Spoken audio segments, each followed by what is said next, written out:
And unfortunately, fraud is all about making sure it's not you they're picking on.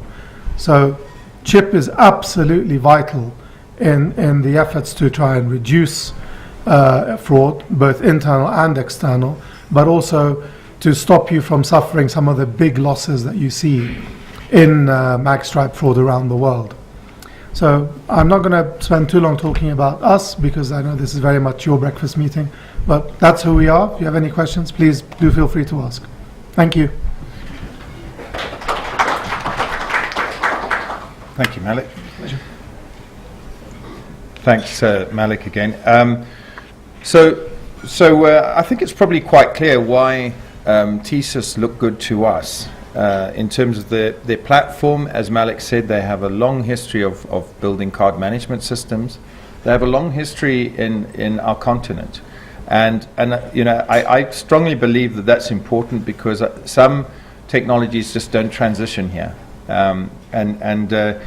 When you have a big emerging market customer base like TSYS does, you start to build the technology and the direction of your technology around the market demands. So we feel that this is a product that's moving in the direction we're moving.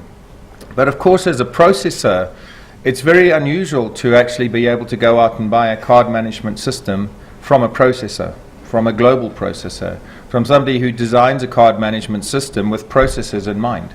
And so that makes it a very good fit for us. Not only the technology, but I think the services that we deliver and how we deliver them.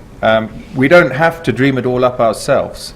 There's a lot of reference points we can use back in TSYS that help us in terms of determining how to put together certain processes, how to avoid errors that other processes make. So there's a lot we can do with the TSYS relationship and have benefited from up till now. So that was just a sort of quick overview as to why we've chosen the platform that we've chosen. Let's just think very quickly, if we can, then about what we're doing with the EMV chip. The real technology is in the card, as you know. What's happening is we've got, at the moment, a magnetic stripe card that is easily copied. And you know that word skimming that has become, I'm sure it's entered into the Oxford Dictionary by now, and it's very familiar here. So these cards can be counterfeited, and that technology has been around for a long time. How and where?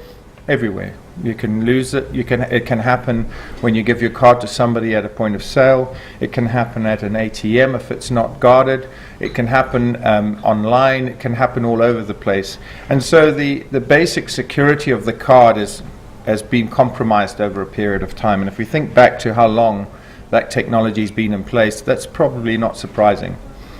So the chip gives you more security on the card, and basically it's by adding a computer function into a plastic card. And when we do that, we can add encryption, we can add processing power and intelligence. And that's the thing that's protecting your chip card from being counterfeited.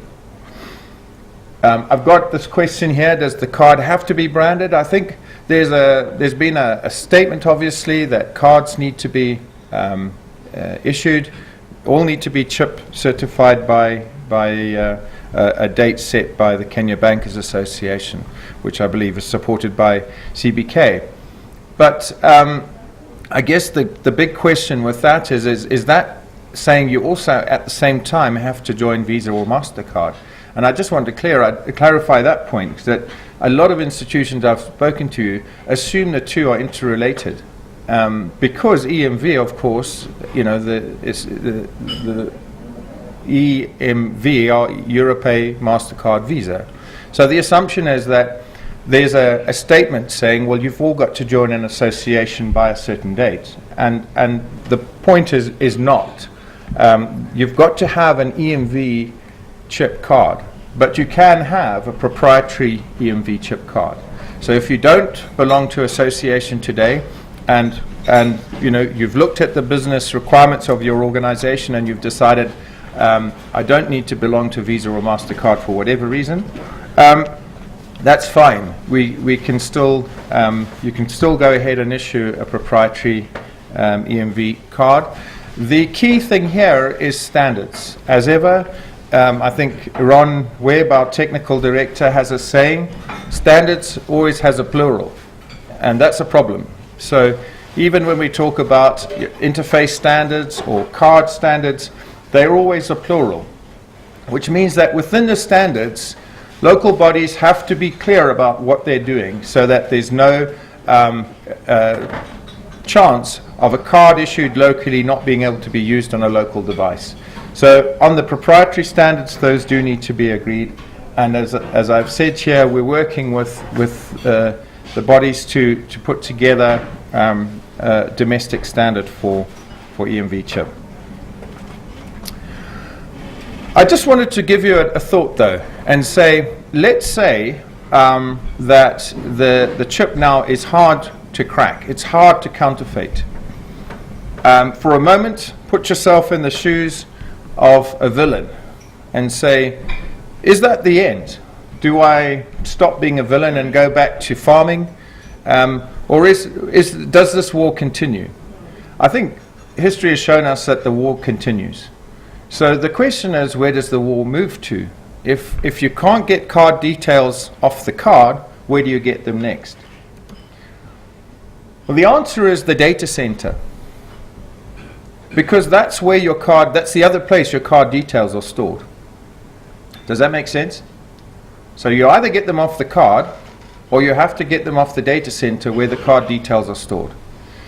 And this is, I believe, is going to be the next stage. And I think that what I wanted to do today was just sort of give you a thought process that once we issue EMV chip, we haven't ended the war. The war will continue, and the war will move to the data center. Now, I promised you no more technical diagrams, no technical words. I'll explain this to you. But there is already emerging a standard around data security in the data center, and that's PCI DSS. And I'll explain a little bit about that. But I really think that you need to be cognizant of the fact that EMV chip is not the end. You've got to look at the data center. Now, if you look today at most data centers, card information exists in a form that you can access. I know this because we run a data center, and we've been through a massive process to really change the way we operate entirely so that there is no card data in the clear in our data center. To do that, you have to make enormous changes to your architecture. You have to make enormous changes to your processes, but the end game is saying if somebody either internally or externally wants to access my card data, then they're not going to be able to. Whether it's hacking in, whether it's internal collusion, they're not going to be able to get it.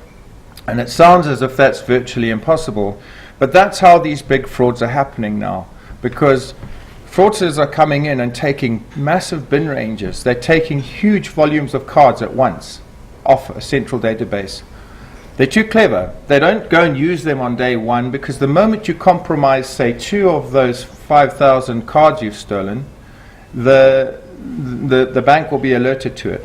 So they wait, and they collect as many as they can, and then in one go they go out. And I think you saw that hit the headlines with a very big number the other day globally. But this is reproduced around the world. We see the same thing. A little hint I would tell you is look for balance inquiries that don't have any related transactions to them. Now, I know on the 24th or the 28th of the month, or just before people's payday, you see a peak in balance inquiries. But during the month, if you see a series of balance inquiries that don't have a related transaction, quite often what's happening is a fraudster is looking to see, is there cash in that account? They won't do anything, but they're just looking to see if there's something there.